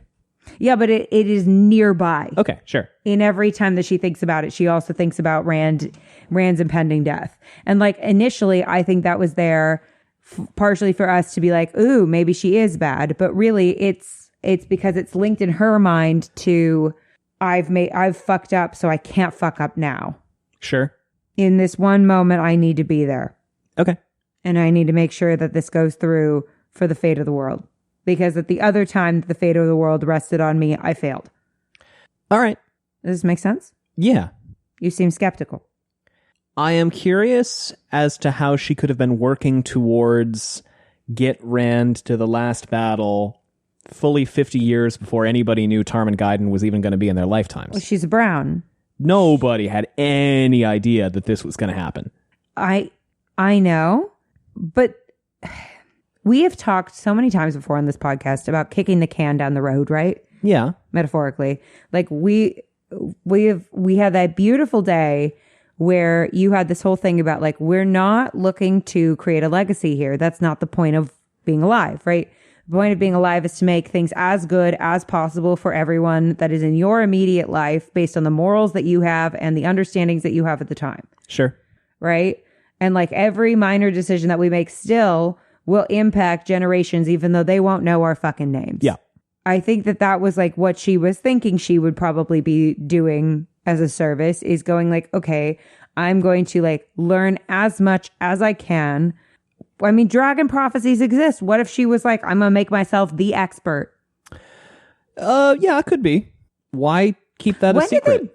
When did the Black Aja burn a bunch of like documents and stuff? Long fucking time ago. Long fucking time ago? Long time ago. Not 75 years ago? No, way more than that. Because like, wouldn't that be a kick in the head? Like she was like, I found all this like important documents is going to help us figure out like Tarman Gaiden and stuff. Well, and then the Black Aja, like the person G tells the Black Aja and they fucking destroy it. Wouldn't that be devastating? Like that's Library of Alexandria level shit to a Brown. But it was a long, long time ago. Okay, I'm just saying. It would be, yeah. That would be like a perfect thing. You know, a better question for this particular avenue of thought is why would Verin join the Black Aja? Accident? How do you accidentally join the Black Aja? Okay, Gus. You're talking to me about the Black Aja, but I've spaced out for a little while and I've been thinking about whether or not I'm going to have a sandwich for lunch while you're talking. I come back in. I realize that I have spaced out of our conversation. I get the last bit of what you're saying. I try to then piece together in my mind what you might have been talking about before that. And in an effort to mask and save face around you, I said yes to whatever it was that you said. But is Verin actually somebody who spaces out a lot? Well, not a lot, but she's definitely not completely acting. Every bit of acting, you should know, comes from a place of truth. Right. every time we're in her head. I'm not as spacey as I give off either. Sure, I get it. I've realized it's a disarming quality. Sure. All right. That could be, or it could be something entirely different. It could be something you haven't even touched upon. I'm going to continue to look for evidence, but here's the thing. So, like, I've come up with a couple good theories because I hadn't had any theories before. No, that's today. true. I guess also I would ask. You're being very dismissive of my theories. I don't mean to be dismissive. And I mean to be that interrogative. me having a theory is actually a breakthrough. No, I think itself. it's great. I'm just trying to interrogate your theories because I think they're really interesting. Before, I didn't have enough evidence to even begin to found a theory. Now I have enough in front of me that theories are starting to take shape. I love it. And then what I do after that is then, as I get more evidence, my opinion on what could happen becomes more and more refined. Yeah. Because now I've narrowed down what I'm looking for. Yeah. I guess I would also ask you, has Verin ever done any Hallmark Black Aja stuff? She lied. Has she? I thought you said she didn't. Well, now I'm revisiting. Okay. When did she lie? That one time, but I forget what the lie was. Okay. She lied to Moraine. She lied to Rand. She said Moraine sent me. Oh, that part. Right. And then later, Rand goes to Moraine and was like, hey, why'd you send Verin? She's like, I didn't send Verin. That's true. Okay. It could be. I suppose that's pretty good evidence. It's pretty good evidence. But I don't know if that's where I'm landing yet. Well, we'll leave it open. I need a little more evidence. We'll give it some more time, so a couple more books, and let it breathe. Let the wine breathe. Go. See where it But goes. for now, It's going to become a full-bodied red.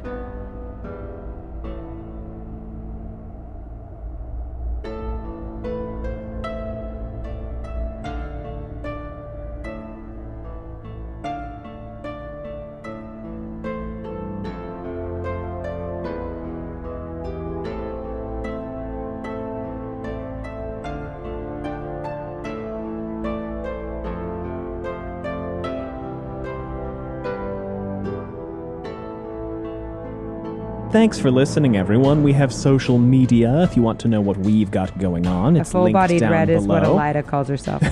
We also have a Patreon if you want to support us that way. It's patreon.com/wheeltakes.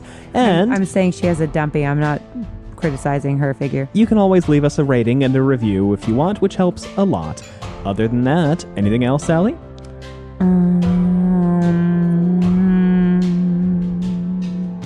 Beware and Verin. Thanks for listening, everyone.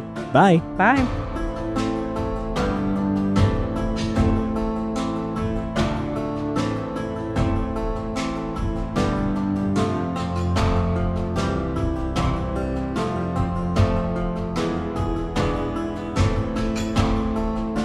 Thank you again for listening. This was Wheel Takes with Allie and Gus. Music by Alexander Nakarada.